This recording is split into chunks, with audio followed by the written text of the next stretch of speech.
to my channel. This week's tutorial is going to be on a alternative crown braid that I think is best suited for medium length hair. Now, I love the crown braid, and now that the holiday season is over, I've been trying to stay away from heat as much as I possibly can. And with the crown braid, all of your hair is tucked away in a braid, so it doesn't really matter how you dry it. The problem for me now is that my hair is kind of in an in-between phase. It's neither short and it's most definitely not long yet. So for the crown braid for short hair that I have showed you in one of my previous tutorials, I showed you that you can do 2 braids and crisscross them in the back and then tuck the ends under and hide them easily. Now that my hair is a little bit longer and my ends kind of reach this point, it's a little bit harder to hide them. And when I try to do 1 braid all around my head, once I get to this side, the braid gets kind of thin and wispy and has lots of short pieces sticking out of it. So the whole hairstyle kind of looks a little bit out of balance. So I came up with an alternative way to do it, where I kind of mix the crown braid with a regular milkmaid braid. So hopefully you find it helpful if your hair is approximately the same length as mine, or even if it's long and you just don't like braiding all around your head, you find it difficult. Let me know what you think in the comments below. If you like this video, I would really appreciate it if you gave me a thumbs up. And of course subscribe so I can see you next time. Now without further ado, let's just go ahead and start the tutorial. I have made a side parting and now I'm sectioning off some hair on my lighter side, making sure that I leave out. I've left out some face framing pieces and then divided this section into 3 equal strands and braided a normal 3-strand braid and pulled it apart.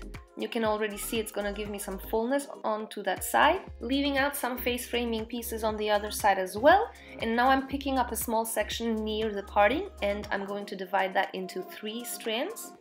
And I'm going to start by crossing the front strand under the middle strand and then the back strand under the middle strand.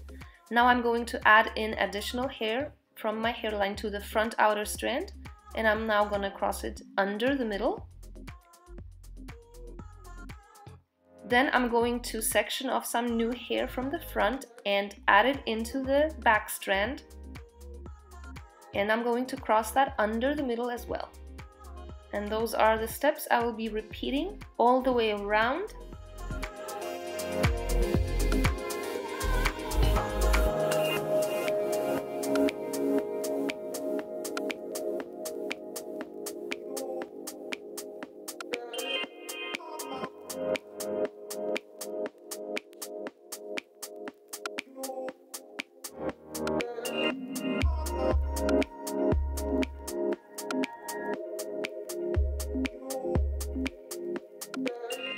Now every once in a while I'm going to stop and pull the braid apart a little bit for added volume. It's also going to make it easier to hide the ends of the braids later on.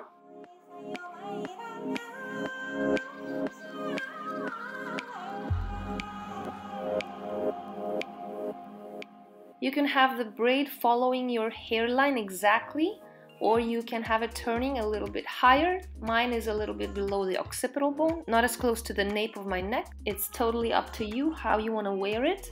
I go back and pull it apart some more.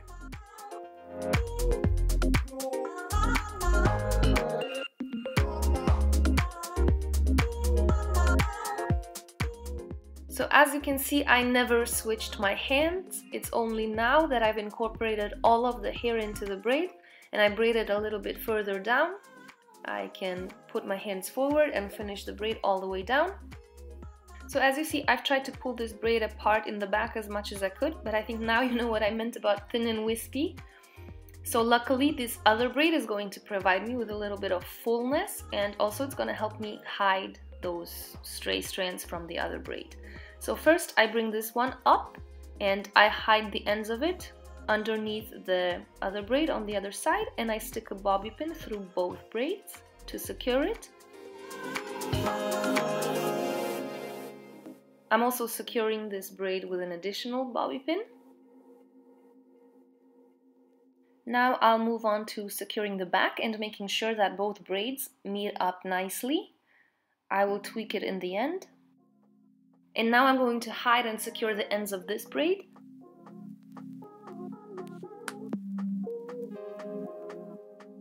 And now to hide any short pieces sticking out of the braid, just place them inside the bobby pin and glide the bobby pin into the braid.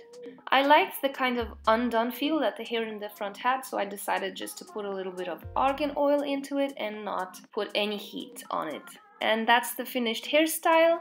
I like this kind of bohemian messiness, but if you prefer, you can of course also do it more neatly. Okay guys, that is it. I hope you found it helpful. Let me know in the comments below what you think. I certainly like to wear my hair like this because I feel it gives me a little bit more fullness on this side and more of that overall balanced feel. If you like this video, give it a thumbs up. And if you'd like to see more tutorials from me in the future, subscribe to my channel. You can also follow me at Instagram at hairs_affairs. And I hope to see you next time. Bye!